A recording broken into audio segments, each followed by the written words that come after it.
Hello, everyone. Welcome back to the podcast. In today's episode, I'll be speaking on specifically the cost of not intentionally improving your life. So the question is, how will you feel 1 year, 3 years from now if you do not make any adjustments?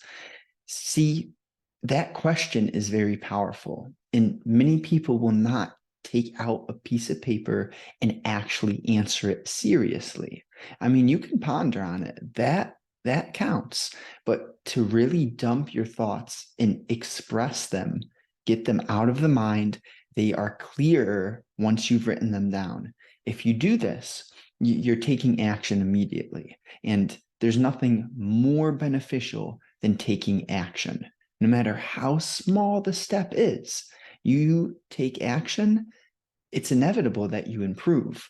As long as you reflect, you're consistent, you have faith, and you take action. The concept that your life has to get worse before it gets better is interesting. Like, let's unravel that. What it means is when you reside in your comfort zone, usually you're numb and your life doesn't feel horrible, but you know there's something wrong. Internally, you may have this feeling that is just numb and you're lacking meaning and purpose. You don't know why you're truly getting up every day, and therefore you're not enthusiastic and you have low energy. If this at all resonates with you, it's time to take a deeper look at who you are and to begin to unravel your natural interest, your curiosities, and the cost of not making any sort of adjustments. See, the trouble comes down to this, that many humans are distracted and they don't take time to reflect upon how they feel internally. They don't know how they feel internally because they are consistently distracted, surrounded with average individuals. This is a trap that I was caught in for years when I was a bit younger. Being in a mediocre relationship, many relationships are simply just two people settling together. It's not true love. It's not at all true love. It's more so an attachment, a narcissistic circle of it's not a value exchange. It's these lower frequency emotions like jealousy and this need to have someone around, this codependency. If you at all align with those emotions or feelings, take an honest look at your relationships, not just your intimate ones, but your average friendships. If there is not some deep interest in fulfilling your potential together, there is something off, and only you can figure that out. See, I never say something that you don't know. Everything that I say, you know. It's just rather you're not fully aware of the depth of your wisdom, because internally these things, these concepts, ideas, healthy adjustments, they're quite basic and they're very sensible. But the trouble is that society programs the average Joe in a way where they have their understanding of health and what a overall enjoyable life is totally flipped upside down. See, society promotes low frequency actions and thought patterns like these cravings, these addictions, these external stimulations that you will seek. Rather, the truest confidence, strength, and joy, it comes from doing this internal work. What the podcast is called Rewiring the Mind. Soon it'll be named Finding Freedom. But those two ideas are tightly correlated. You find freedom through rewiring your mind. I I'm not going to release why there's a change coming, but you'll find out eventually. And it's exciting. It's a great thing coming. What choice are you going to make? Because there is the pain of discipline and there's the pain of regret. One is everlasting and infinite. You ask the question, what if? And you will not get an answer. See, that's the regret. That's when you chose to let your rational, overthinking mind take over in the situation. And some of the hardest moments are the most fulfilling. For a very basic example, I had this strong urge to go up and speak with some ladies. And it was this internal battle that was just eating me away. Part of me said, oh, that's scary. I don't want to do that. And then another part of me just knew that was exactly what I had to do. See, I don't know if you've heard of the King Arthur story, but essentially, these knights, they went into the darkest part of the forest because the concept that we unravel is on the other side of your fear is exactly what you need. And guess what? I didn't get rejected.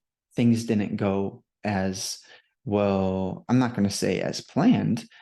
Point is, they both had boyfriends, and that's totally fine.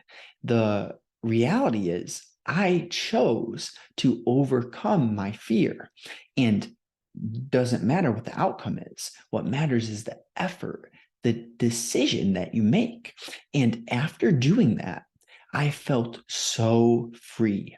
Like it was such a powerful, amazing feeling to know that I was intimidated and scared to go and do something. And then I overcame it and did it. See, I can almost guarantee that you've at least had this sort of experience once in your life. Another example is joining football and playing football. I ended up becoming a good football player, like the MVP of my team, my senior year and my junior year. See, I don't say that to brag.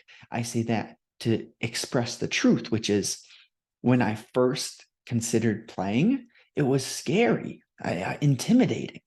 But again, that theme, usually the scary decisions are going to be the most important, fulfilling, and powerfully life-changing choices that you can make in your life. So another way to word this would be life is counterintuitive and paradoxical.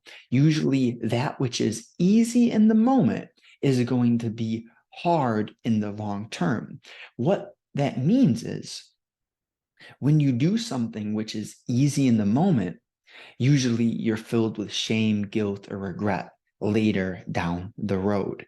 And when you do the hard, challenging thing in the moment, overcoming your emotions, that internal resistance, it could be, I don't have to give examples, but like doing work, going up to ladies, choosing healthy food over junk food, etc. There's so many different specific scenarios for this bigger picture concept. So if you haven't caught on yet, one of the most powerful ways to share wisdom or insight is to talk from the bigger picture concepts. See, when you get too specific in granular, you limit the reach of what you're trying to share. But if you can learn how to teach through principles and generalized concepts that are very widely applicable to many different humans' lives, independent of where they're born, what color skin they are, etc. All these basic low-level physical differences. See, that stuff doesn't matter. The truth is we all have the mind, and the mind is the key to life. Many of our minds are working on a super similar frequency. And of course, there are slight differences. Of course, life is very nuanced, but the theme is that there are going to be habits and ideas, concepts, principles that you can apply to almost any human, and it will improve their lives. One very simple one that I love, it's said in different ways throughout every religion on this realm, is You reap what you sow. You get what you give. The idea of karma. And that's a big one. So next time you consider doing something immature like littering or being rude to someone, think again, because it's not that you're harming them. You are harming yourself through doing low frequency, foolish actions. A beautiful idea that was very helpful for me in my past is learning how to transmute negative emotion into fuel to become better. And there's a fine line. It's not to beat this person or do something in that manner. Rather, it's, let's say, you've been disrespected or someone has hurt your feelings. You can take that emotion and use it as a source of energy to grow in whatever area you're looking to improve upon. For me personally, sports was it. And through this athletic pursuit, I was able to turn scenarios around and say, they did this to me. I'd use quotes because I'm no longer a victim. But at that point in time, I had more of a lower quality mindset. So I took on that role. But at the same time, I didn't just back down and, sit down. I actually said, they did this to me, so I'm going to use that frustration and become better through it. And this is not a tool that I recommend using forever. There will come a point where you get past that, where you no longer ever consider yourself a victim. But if that at all feels like it could be helpful, it was very helpful for me. And there's the smallest tricks can be oh so powerful. It's this general concept which is called the reframe. And if you are feeling any sort of pain or doubt in your life, you can use this reframe in a beautiful way where, let's say you're not super confident. Well, let's think big picture. Would you like to stay that way? Or would you like to use that truth that you're lacking confidence and actually spin it into this ability to say, you know what? Okay, this is how I feel, but I don't want to feel this way anymore. Therefore, let's take some action. So pragmatically, how do you build confidence?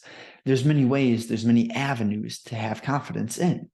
But if we're coming from the bigger picture, the bird's eye view, confidence can be spoken about in a holistic view. So this means taking care of your body, becoming physically strong, aesthetically pleasing. This involves many different things, nutrition and education on hygiene and chemicals. Like, that's very deep. I'll leave it there, honestly. But another area, your career, your education, your ability to communicate with others. Those are all important. How do you improve that? First, you admit that you're not where you want to be in those categories. See, you cannot improve anything that you don't first accept can be improved. So that's a big thing with people who are in pain and doubt. Usually they're stuck in a cycle, which is denial. They will not admit to themselves where the root cause of their insecurity is coming from. Oh boy, this is a lot of people. And I've been there. This is the only reason I can talk about what I speak about is because I've been there. It's not like I'm saying, oh, these people are this, these people are that. No, it's I came from that place and I know how it feels to live with a certain mind. And now that I've evolved through that ego stage, if you're unfamiliar with ego development, check it out. Actualize.org, Leah Guru, amazing stuff.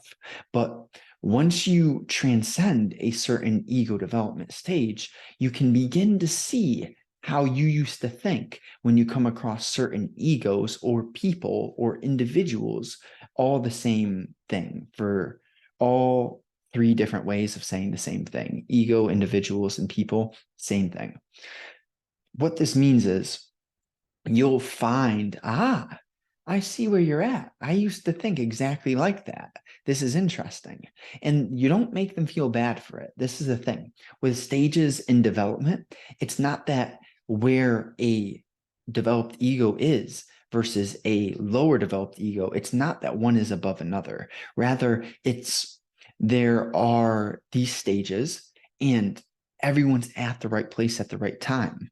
See, I don't want to go too deep here, but the reality is that we all come from one source. And this is my little riff with religion. See, if you are capable of learning from all religions, you got something going. That is called being open-minded. And the opposite of being open-minded is being in denial or being closed-minded.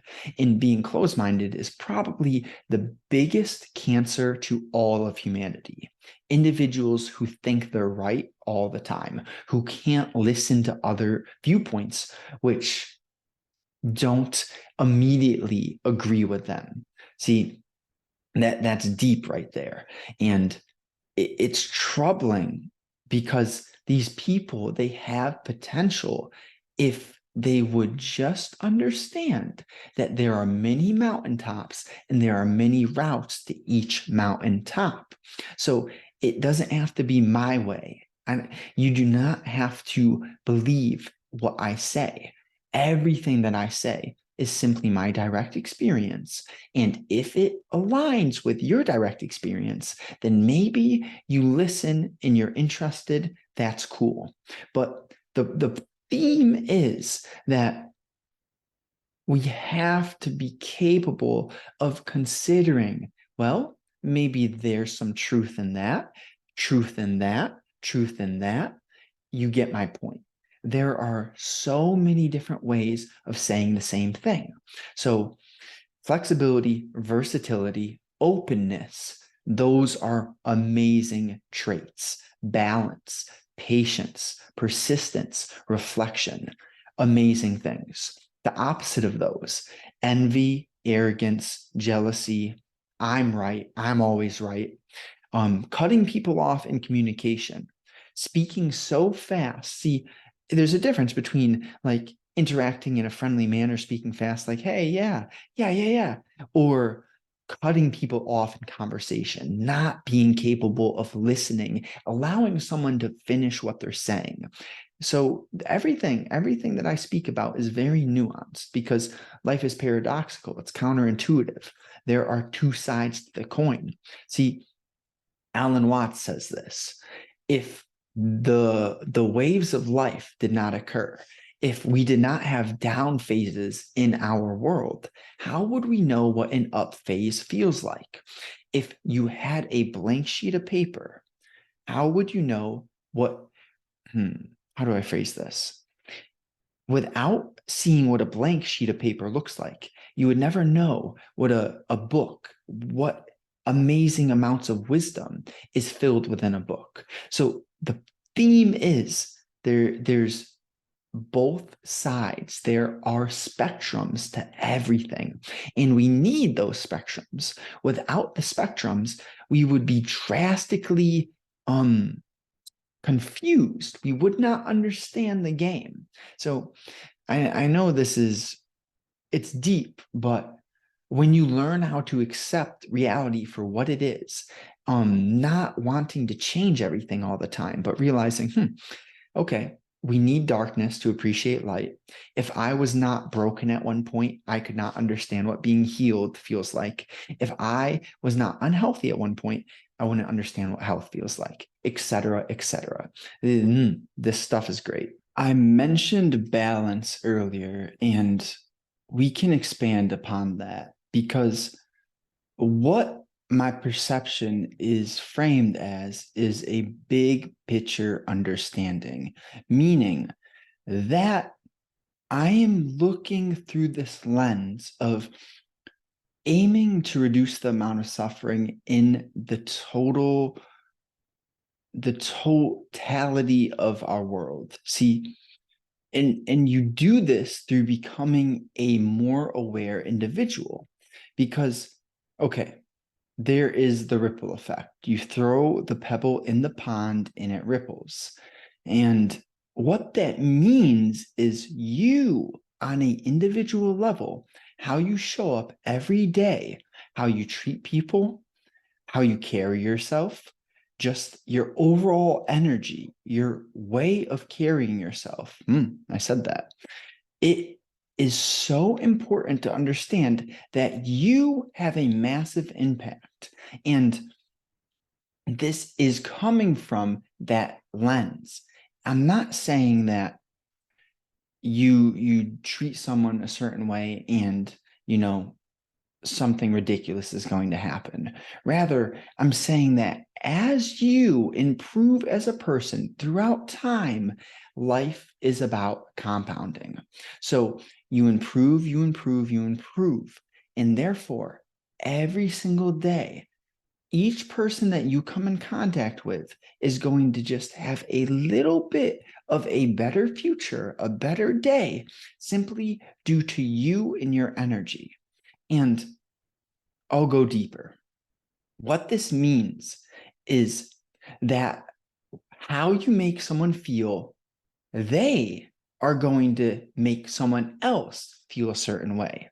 And if you make someone feel positive, the likelihood that they spread that energy to someone else increases.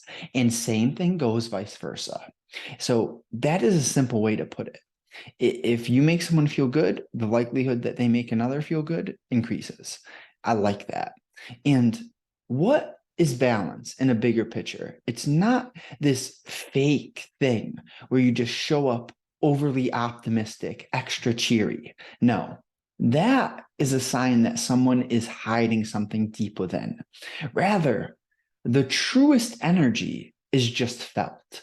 When someone doesn't sugarcoat things, but they're also not rude. It's this beautiful balance of understanding when to be real, when to be gentle, and that is a nuanced differentiation.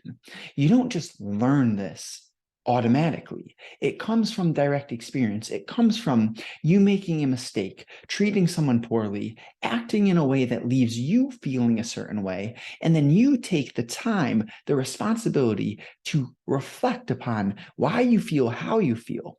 Because I heard this from Wes Watson, and it reigns true for all of humanity. Negative emotion is not at all a bad thing. See, whoever created this world, let's think for a second. All of your internal organs, you do not control that. There's so much going on that you do not control. For example, Alan Watts goes, without bees, there are no flowers. You will never see flowers in a place without bees. Therefore, a flower and a bee look very different on the physical surface. But deeper, if you look deeper, a flower and the bee, they're the same exact thing, because one cannot exist without another. So the point is that the theme of balance is very wide-ranging and it is complex. If we will look a bit deeper into everything, you'll start to realize that it is all connected. Not a single grain of dust is out of place on this universe. And that's a beautiful thing to accept. And it's very hard when you are wrapped up in your sense of I, yourself, your ego. But if you go a bit deeper, if you will just think big picture, like the power of a tsunami, a volcano, a tornado, a hurricane, who makes this stuff? It's the universe. And therefore, for example, here's another one I like. You can choose to blink, right? I'm blinking, but then you also blink unconsciously. So there's something going on there. I'm just getting at the deeper truth of what we are. See, we're not human doings. We are human beings. Emphasis word being. What does that mean? There is no past. There is no future. All there is this present moment right here, right now. And This is the secret to enjoying your life more. Learning how to focus your attention on what is right now. Less pondering, less rational thinking, and more understanding of how to be present. You be present through understanding physical sensations, through feeling your breath. For example, this happens to me, and I'm very aware of it. When something is said, when I hear aggressive words, rudeness, I get this tenseness, this friction inside of my being, and you feel it. And if you're aware of it, you can heal yourself and get back to a loose, fun, playful spirit by channeling your focus on the now, which is a simple way to say that is to focus your attention on your breath, to breathe in a way that is relaxed. And that is how I can speak to you like this in this manner, is because I'm coming from such a centered place that I have no envy or guilt or shame. I don't have these low frequency emotions in my being at this current moment. And therefore, you can hear it in my tone of voice. If you listen closely, that my tone of voice is very gentle, it's free flowing, there is no friction. You see, that is coming from this center that I've created through a massive investment in understanding the most fundamental concepts, which are physiology, psychology, etc. But those are two of the most powerful things that anyone can understand. And balance goes into both of them. Balance goes into everything. It is not just a, take a square, cut the square in half. That's not what balance is. Balance is much deeper, much more complex. It is the understanding that there are phases in life, many phases. And if you're curious about the phases of life, check out Leo Gura's video, actualize.org, on, I think, the chapters of life. It is a beautiful breakdown, and it will show you, you'll resonate. It's very generalized, but not generalized in this loose sense. It's a beautiful balance. Like, you will hear some things in that video where you're like, I could apply that. I could apply that. So if you enjoy what you've heard so far, you can shoot me a DM on Twitter. I'll link in bio or link in description.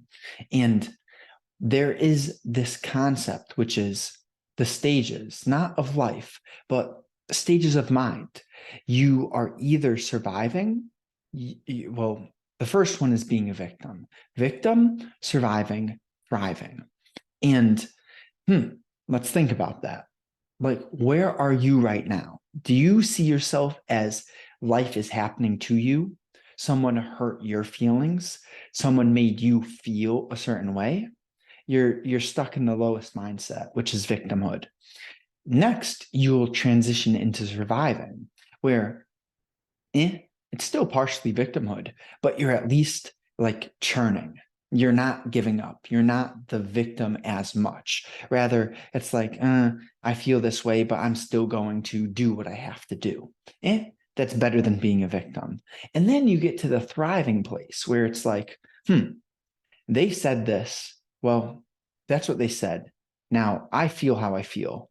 Let's unravel why I feel the way I do, because how I feel is my absolute responsibility. See, no one is responsible for how you feel except for you. This is one of the most powerful realizations you can come to, because when you begin to take full responsibility for your entire life, your circumstance, your feelings, etc., you create meaning, because you realize, I am the creator of my life. Therefore, what I do on a daily basis, every vote that I make, every decision that I make, it matters, and it matters deeply. See, there's this saying, and it's true.